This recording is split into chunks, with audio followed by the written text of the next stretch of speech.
Liquid Assets is proudly sponsored by HASA. Hi, I'm Clara Sieg. I'm the co-founder and CEO at Loonen. We are reimagining what bottled water can and should be. And we're so excited to be sitting down for this conversation today. Cool.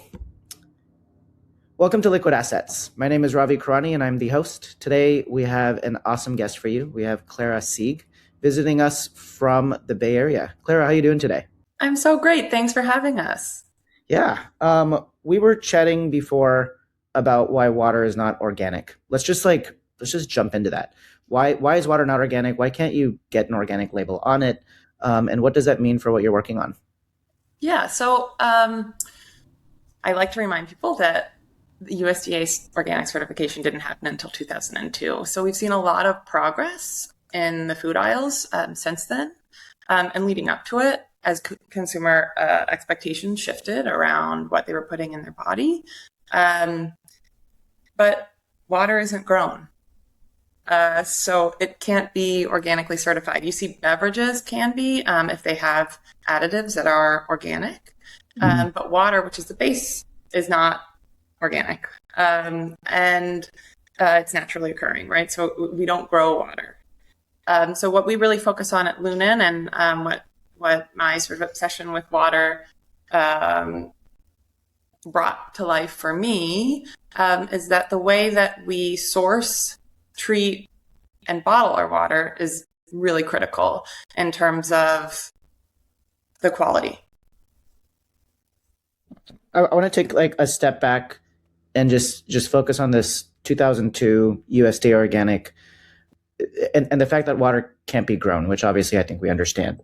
Can you just talk a little bit about what is the organic label? If something is grown, what does that actually mean when you see an organic label on products in the supermarket? I'll frame it from the perspective of where I grew up. I grew up in the 80s and 90s in Pittsburgh, Pennsylvania, not really known as the bastion of health in the US. But I had a mom who was diagnosed with cancer when I was quite young. And she paired chemo and radiation with lifestyle changes to support her treatments.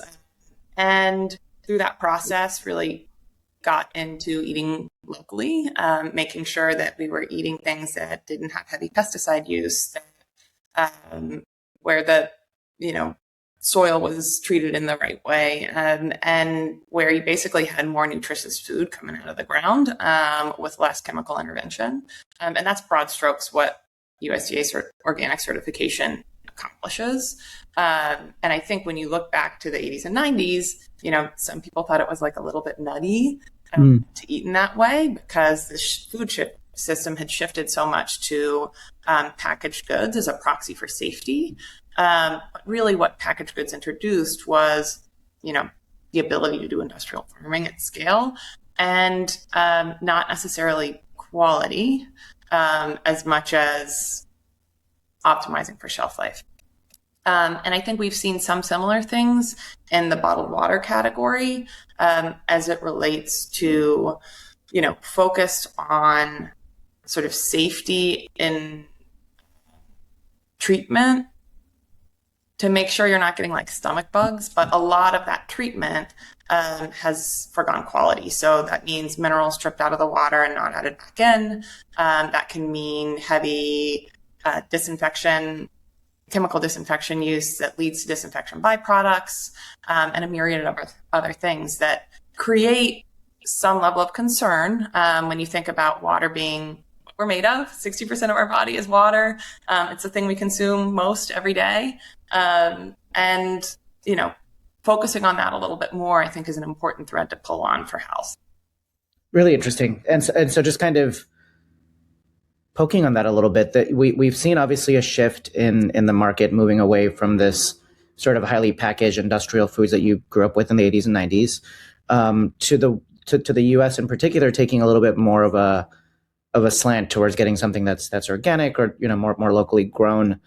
You mentioned a few points here around we kind of, to make water safe, to not have these bugs, we take out a lot of the minerals, we disinfect.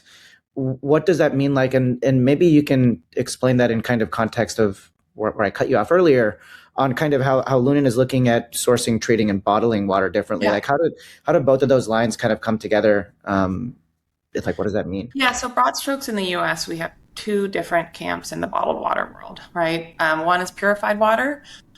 In that camp, you can look at it as distilled, as RO'd, et cetera. You don't get credit by the FDA for the source.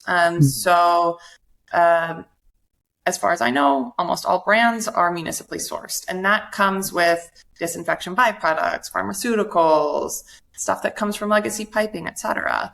And modern filtration is really powerful, but it's not perfect. And then you pair that against other category of water, which is sort of the natural camp, if you will. And that includes spring water, artesian well water, et cetera.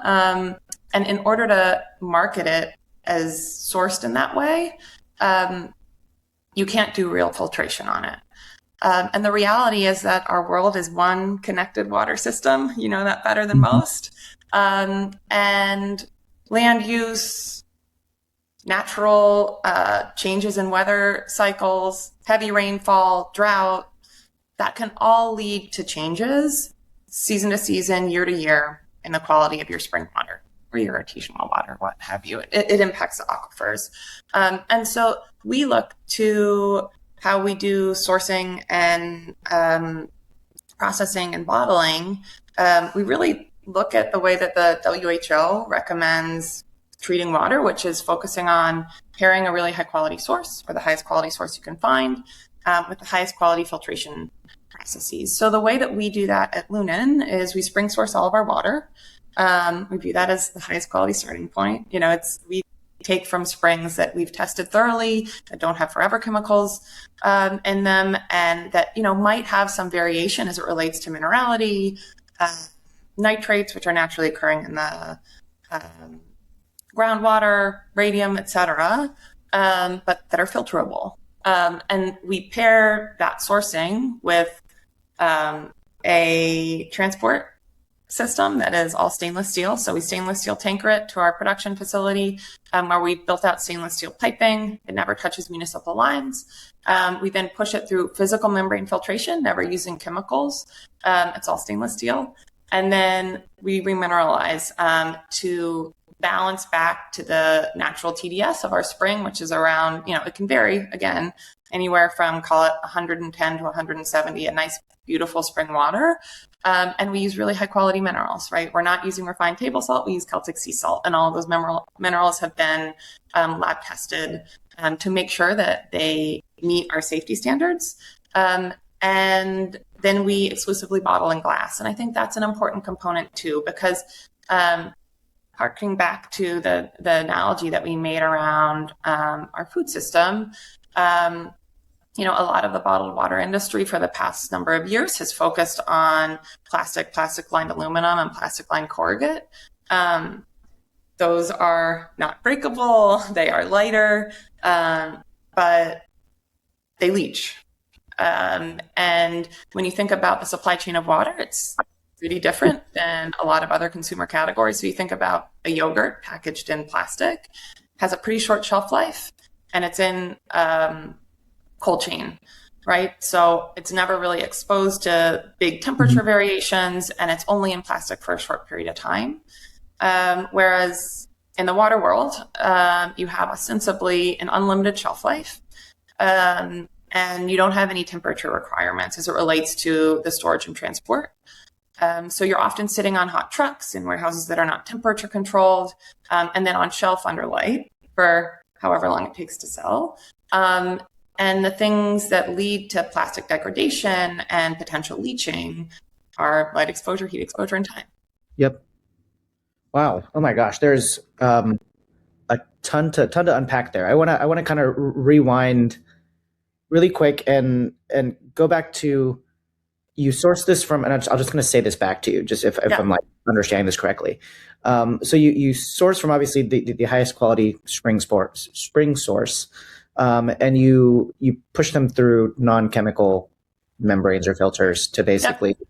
And what's the purpose of that? Is it to remove some of the minerals against the WHO standards, or like what? Why do you put it? No, we filter for consistency and purity, right? So it goes back to the fact that like spring is a very high quality starting point, but it's not perfect.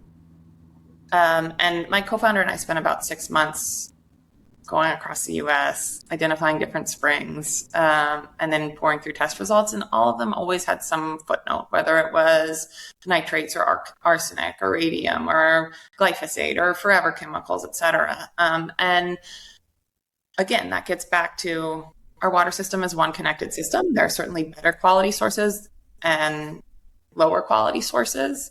And we focus on pairing a really high quality source with high quality filtration, accepting the fact that there is no perfectly pure magical source. Totally. That's super interesting. It must have been like really rewarding also to like travel around the US and find these springs. I can imagine it being extremely bucolic or probably really pretty out there. It was super interesting because you meet a lot of remarkable people who care a lot about water. And you also learn a lot about how minerality works, right? There are some sources where there was a TDS of like 5 or 6 coming out of the ground, which is really remarkable. And then other sources where you've got a TDS pushing up to 250 to 300, which just foots to a totally different mineral landscape in that geology. Entirely. And you source from all of these different springs that you bring into one centralized. Today we're sourcing from one place, and that's in the Palomar Mountains outside of San Diego. It's a really beautiful spring. It tests super well, and it's also proximate to our current production facility. One of the things that matters to me and to our team is the sustainability piece of it as well. If you look at a number of the bottled waters that have scaled, threaded to one single geography, that source can often become overtapped.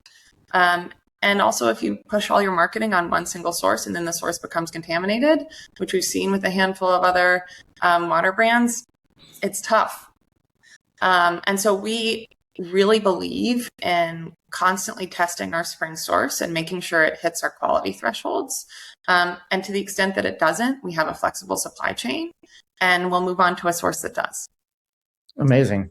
Really, really interesting. And as you bring the water down to a particular total dissolved solids, you had mentioned like a remineralization step.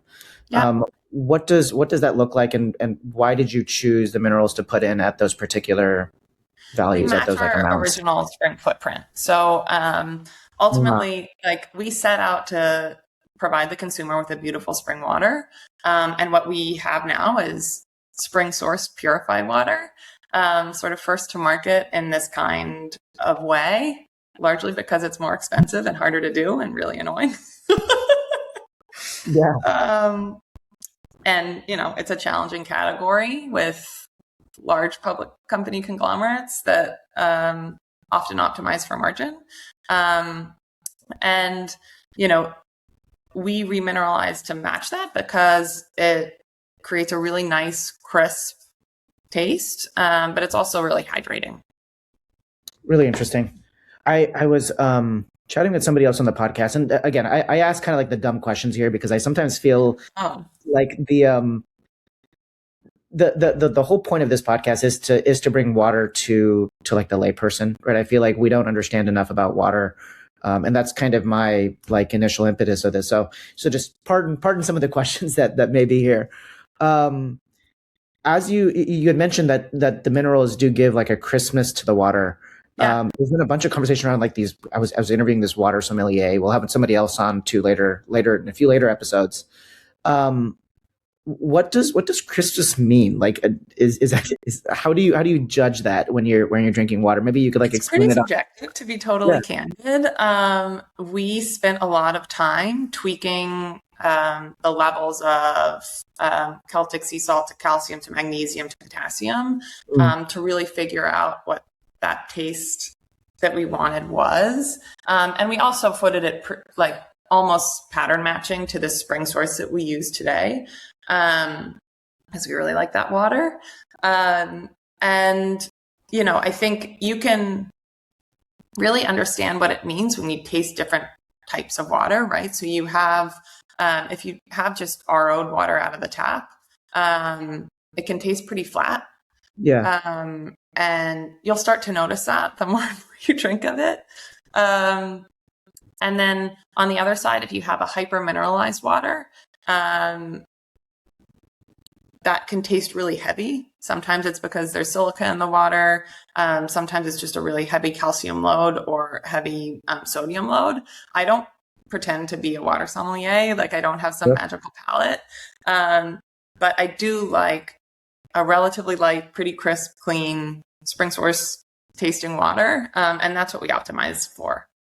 And that's honestly what I'm most proud of and what we get the most feedback on, right? Like, I thought when we came out with this, people would really attach to what was, you know, in many ways why we started the company. I started working on this because I went through IVF and learned a lot about endocrine disruptors and how bad they were for fertility. You know, they're largely known to be reasonably bad for health broad strokes, but research heavily around fertility because they are endocrine disruptors, right? They impact the way that your hormones go through your body. And so I kind of went through our household and tried to clean out all of the common sources. And frankly, there were great solutions across basically every category of consumer, right? Like food, we eat organic.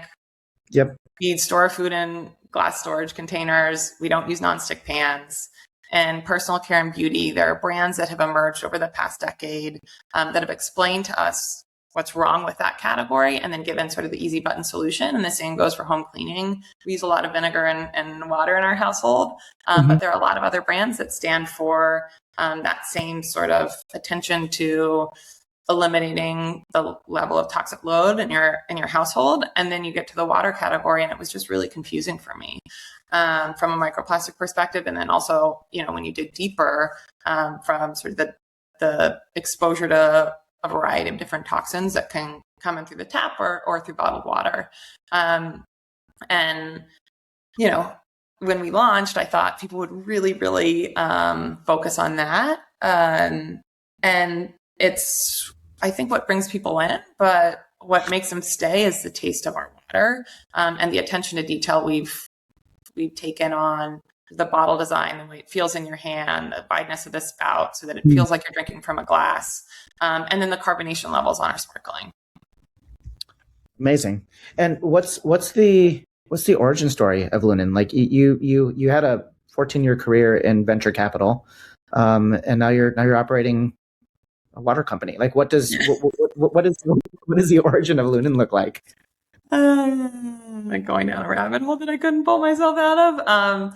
No, I mean, I mentioned I went through IVF, and that was a really eye-opening time for me as it related to sort of the class of endocrine disruptors that I wanted to try and sustainably and easily in a foundational way try to minimize in our day-to-day lives at home.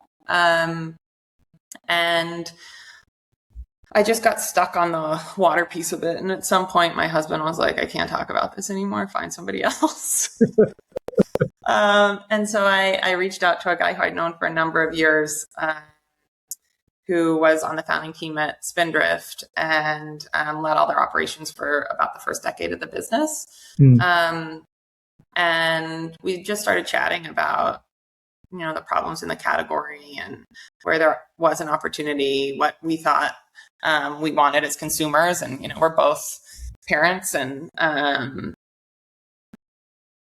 you know, try and do the best for our kids. And I think that's a real catalyst for a lot of people. For me, the real tipping point of when I was like, okay, I cannot believe this category was really, I was so conscientious about the formula that I had chosen for my daughter. And when I went back to work, you know, I transitioned her from breastfeeding to bottle feeding, and then the main ingredient is water. And it was like, okay, this is a great reminder of why I'm so crazy about this. Because like at this point, I'm probably, you know, like 60, 70, 80% plastic, but my daughter isn't. And I think, you know, intuitively, we all know that it's not great to be full of plastic. And so that was kind of the real catalyst moment for me. And then from the perspective of David, you know, he had seen the industry really move and optimize towards plastic lined aluminum, plastic lined corrugate. And, again, there's a reason for that. Glass is hard, it breaks, it's slower to manufacture. A good aluminum line can run up to 2,500 to 3,000 cans a minute. In glass world, it's a fraction of that. Yeah. So there are kind of structural reasons why that's happened in the U.S. And I don't think anybody really set out to fill the world with plastic. It was and is in many ways a better form factor, and it's created a lot of incredible progress in the medical world. But to the extent that we can minimize it in the food and drink that we're ingesting every day, I think that's important, because now we know better. Yeah, definitely. We were going back and forth earlier on kind of our show notes on water isn't water anymore. It was kind of built in a bygone era for the world that we don't live in today, or a world that was very different. Can you talk a little bit about that? What were you referring to? I think the infrastructure in the U.S. Is something that people are reasonably aware of, but maybe don't think about the way that impacts how we deal with this set of modern contaminants that has really infiltrated our water system. Mm-hmm. So just to take a step back, there are about 50 to 55,000 community water systems in the U.S. That was a mind-blowing stat for me, right? I live in the Bay Area. I think okay, we've got 2 water systems here. Yeah. Multiply that by however many states and big cities, and maybe we're at 1,000, sure. Right? Yeah. But that scale puts to about 90% of our community water systems serve less than 5,000 people. So what that means is these systems are often small, under-resourced, and underfunded. Mm-hmm. And it means that when we introduce contaminants that haven't existed for a very long time into aging infrastructure, the problem of figuring out how to deal with it and then implementing that at scale is really challenging. Yeah, and I think you see issues. We covered this on the podcast around Flint, Michigan, right? You had a change in the origin or the input chemical, and you end up with chloramine, and that causes lead to leach, and that's a huge problem. And the interesting thing is, like in the instance of Flint, it wasn't caught for mm-hmm. a long while, even though they were doing the mandated testing. Yeah, definitely. Clara, I always like to kind of rewind the tape all the way back of what inspires you today. Can you shine a little bit of light on how you grew up? Was there anything in particular on what you studied that kind of got you into working at the VC fund that then kind of obviously leads itself into Loonen? And I think we have the surface level story of the endocrine disruptors and kind of how you arrived at Loonen. But what sticks out in kind of your earlier years? Yeah. I would say, the way that I was brought up was in a household full of curiosity. My dad's a math professor at Carnegie Mellon. My mom is an avid reader and just instilled that in us from a very young age.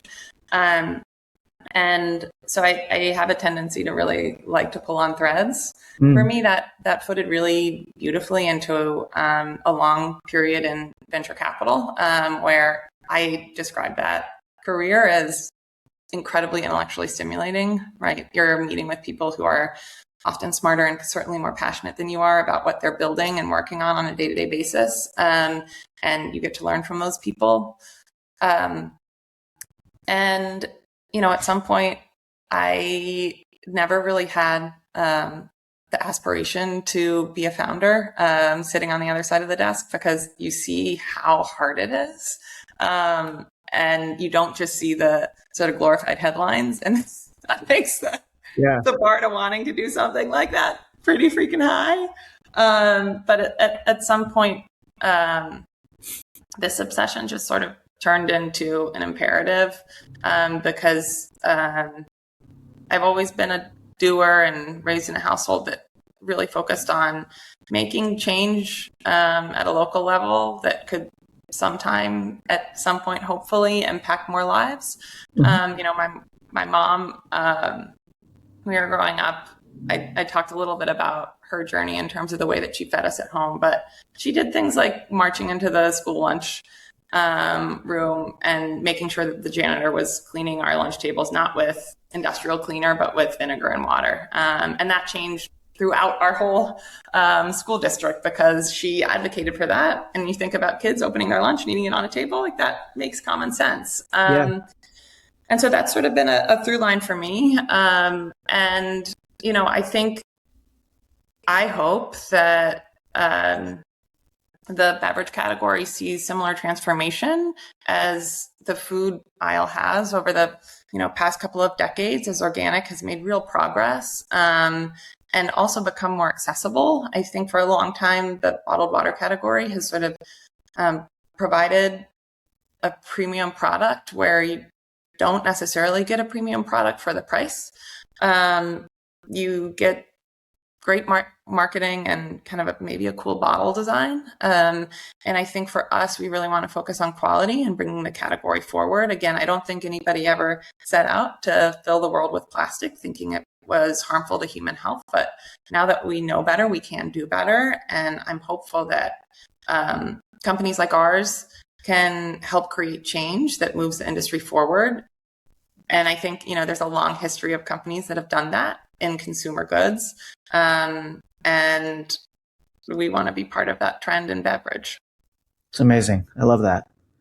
What was one of the hardest things when you were first starting Loonen? Was it like finding the spring source? Was it figuring out the factory and the supply chain to get the bottles? Like what do you look back now and you're like, dang, that was like super tough to get that one part kind of unlocked?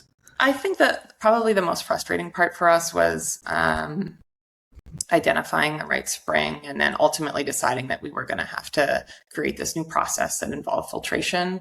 You know, one thing that I really took from venture was the best founders really embrace what they don't know and try to surround themselves with people who do. And so for me, I would have never started this without somebody like David, my co-founder, who really understands how to operationalize things and has an incredible bar for quality. And,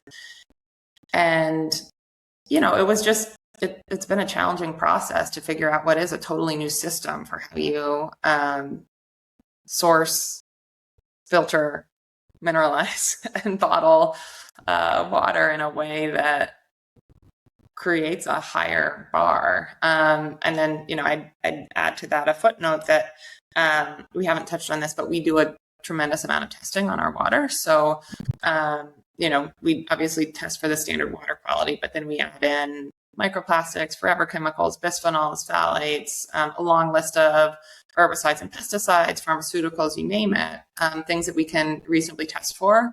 And we do it on each production run. And that adds complication and delays and expense to our processes. But we think it's a really important piece of it. And we hope that transparency, again, filters out through the broader category.